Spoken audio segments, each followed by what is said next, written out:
Hello, third grade. Today we're going to do several videos just to tie up some decimal loose ends, which I think you understand decimals, but I just want to go over it. Then I'm going to do a review of fractions and decimals, and then Monday you will take your test, okay? So there'll be several math videos. The only thing I've uploaded besides math videos today is one chapter of The Lion, the Witch, and the Wardrobe. So you are essentially done. But if I've contacted you and I've told you that you owe me things, please make sure you turn them in, okay? Sometimes people are writing turned in at the Google Classroom. They're clicking that button, but they're not uploading. So I need you to upload all your assignments so I can grade them all before the awards and all that. And getting our honor rolls and stuff, okay? So compare and order decimals. Just like we compared and ordered fractions, we're going to do it with decimals, but we're going to do some fractions and decimals and then just decimals, okay? So right here, you can use models to compare fractions and decimals.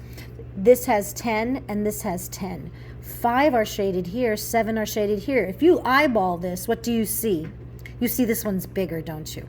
So that's going to be a hint and a clue to know which is a larger decimal, okay? The model for 0.5 has fewer bars shaded than the model for 0.7. So that's 5/10 and 7/10. So 5/10 is less than 7/10. You can also use a number line to compare decimals. So if you were going to compare 8/10 and 3/10. Now right away, you could think 8 is bigger than 3, right? Well, it's true. Look at this is 0 and this is 1 whole. Between 0 and 1, all of these decimals are in between that.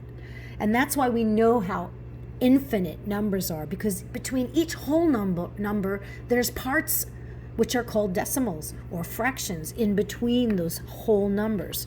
So here we have 0, 0.1, 0.2, 0.3, 0.4, and so on. If you go to the red dot at 0.3 and the red dot at 0.8 and we compare them, 8 is to the right of 3, which means it's going higher toward 1. This is 0 and this is 1. We're getting larger.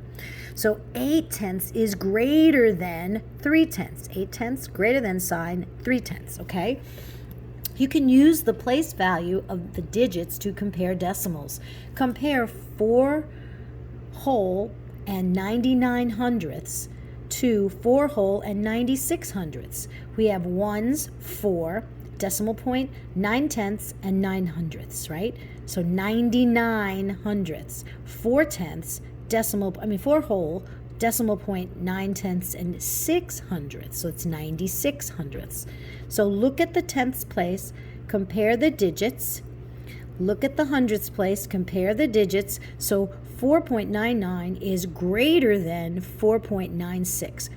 4 and 99 hundredths is greater than 4 and 96 hundredths. Okay? So I think that this isn't that difficult for you. It makes perfect sense. We're going to go to the next page and look at a little bit more on this.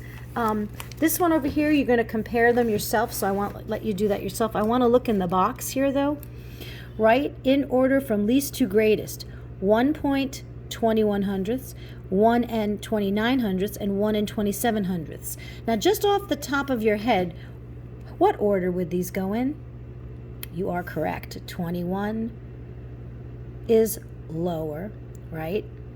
29 is greater, and 27 is kind of in between, so it goes in least to greatest, 21, 27, 29. You see, you compare each part. The ones are all compared.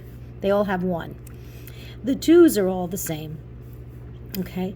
Here's where we change. A 1, a 9, and a 7 in the hundredths place. Okay? So just like you compare anything else, you can compare the hundredths. Okay? And then you get the answer is 1 and 21 hundredths, and 1 and 27 hundredths, and 1 and 29 hundredths. It makes complete sense. Okay? And the same thing here. Here's 1.0, 1.1, 1.2, 1.3, and so here are the places on the number line. We're going between 1 and 2. So we can see they're getting greater. All right? So I want you to finish the page, and I'll be back soon.